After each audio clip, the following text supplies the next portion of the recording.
C'est l'un de mes tout premiers accidents du travail très très graves. Donc c'est assez marquant quand on commence dans le métier. Il y a des panneaux de bois qui sont mis sur la table élévatrice à l'entrée de la machine, qui sont amenés sur ce grand tapis. Et il y a un panneau de bois qui commençait à être coupé en deux, qui s'est coincé dans les scies. Un premier salarié, en fait, monte sur la table et puis essaye de donner des grands coups de pied dans le panneau. Il n'y arrive pas, il redescend, il retourne à l'armoire électrique, etc. Et en attendant, son collègue essaye lui aussi de débloquer la situation et monte sur la table. Sauf qu'au milieu, il y avait une scie centrale. Donc le salarié essaye de donner un coup dans le panneau de bois, perd l'équilibre et en fait tombe sur cette scie centrale. Elle a atteint l'os et elle a failli l'amputer de la jambe.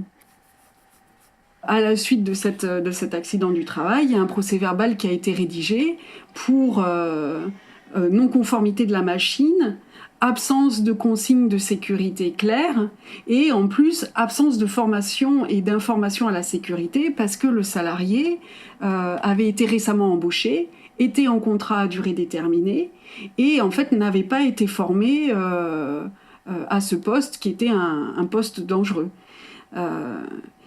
Et c'est terrible parce qu'en fait, il faut qu'un accident du travail grave survienne pour que l'employeur prenne conscience de tout ça.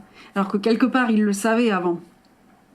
Il le sait qu'il faut former les salariés, qu'on ne peut pas, comme ça, les mettre sur un poste de travail et puis vas-y, débrouille-toi. Il le savait et son ingénieur sécurité aussi, il le savait pertinemment, puisqu'on les auditionne. Il savait que la machine ne fonctionnait pas bien quand il y avait cette scie centrale. Et pourtant, ils n'avaient pas pris les mesures techniques pour pallier à ce risque. J'ai été appelé parce qu'un salarié donc, a été happé par une foreuse.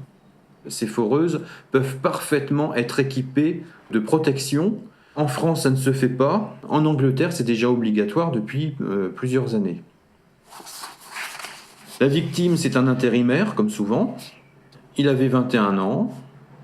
C'était son deuxième jour de travail, je crois. Voilà. Très très peu formé. On le met sur une machine aussi dangereuse.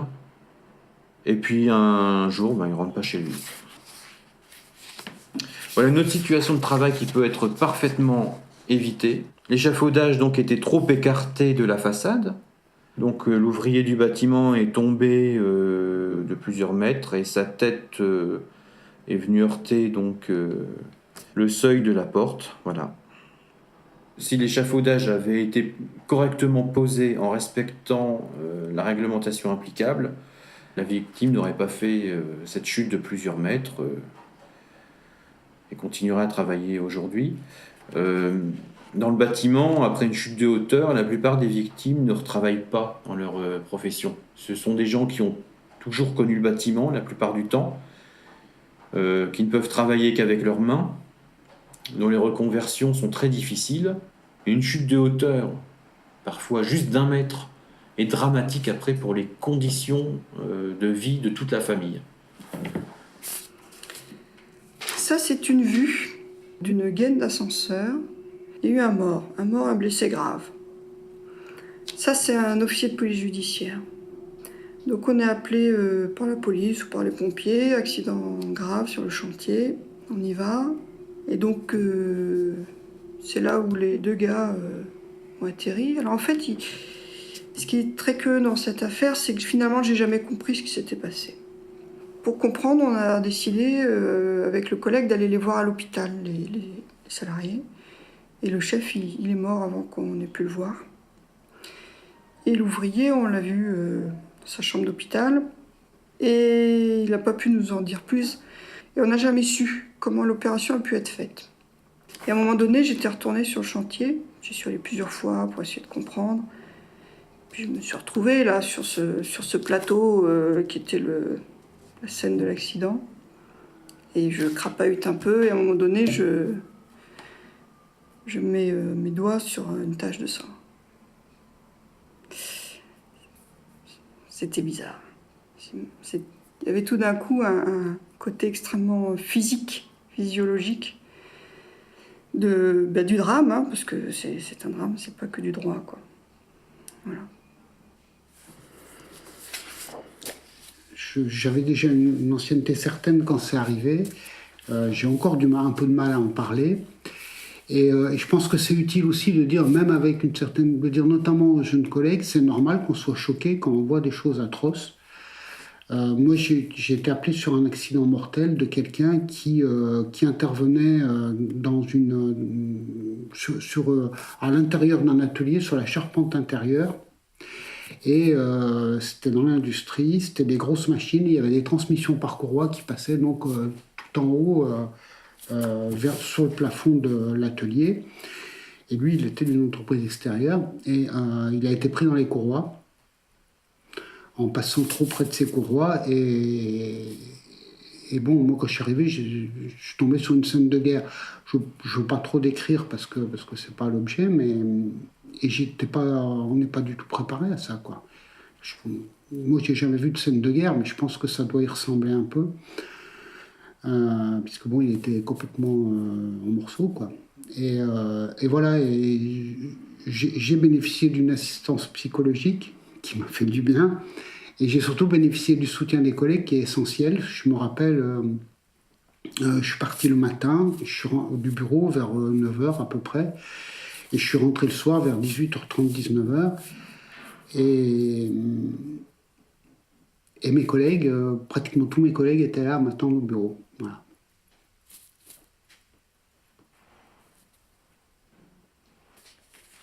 Ça, c'est la photo d'un accident de travail. Hein. Il n'y a plus la victime, heureusement. C'est une usine extrêmement célèbre hein, qui fabrique des tubes en fonte pour le monde entier. Donc là, on est à des camions qui viennent prendre livraison de tubes.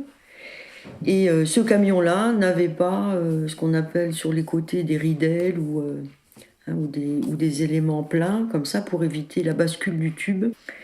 Et donc là, le tube a basculé avant qu'il soit stabilisé. Et puis à ce moment-là, il y a un gars qui était en train de poser les ridelles et il s'est fait écraser par le tube. Ça pardonne pas, le mec est mort.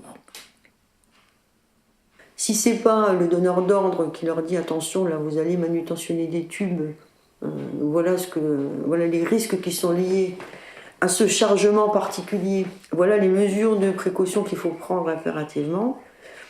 Le transporteur, lui, il n'en sait pas forcément grand-chose. Mais lui, il est payé pour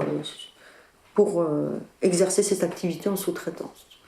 Et là, on est vraiment dans l'externalisation de l'activité, c'est sûr, mais aussi l'externalisation du risque. C'est ce qu'on appelle nous communément l'externalisation du risque. L'usine s'en fout un peu, c'est pas un de ses salariés. Donc ça compte pas dans ses statistiques d'accident de travail, ça compte pas. Elle ne sera pas pénalisée au niveau de ses cotisations sécurité sociale, AT, parce que c'est pas son salarié.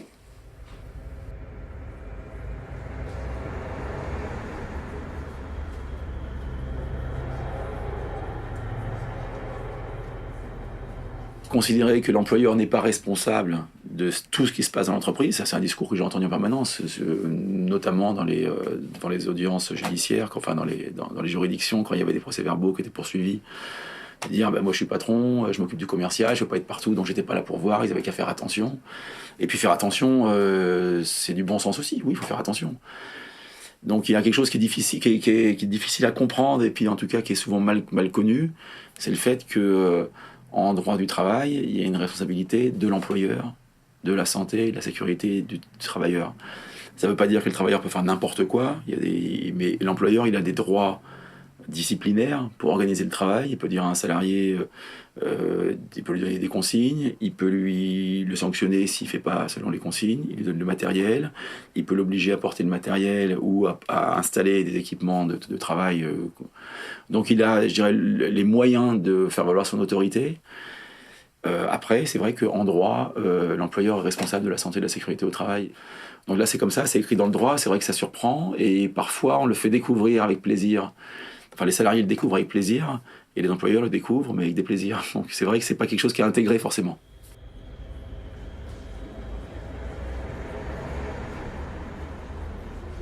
J'ai vu une palette de frites surgelées écraser un salarié 10 mètres plus bas dans un frigo, et Et elle avait été poussée par un chariot élévateur au conducteur fantôme.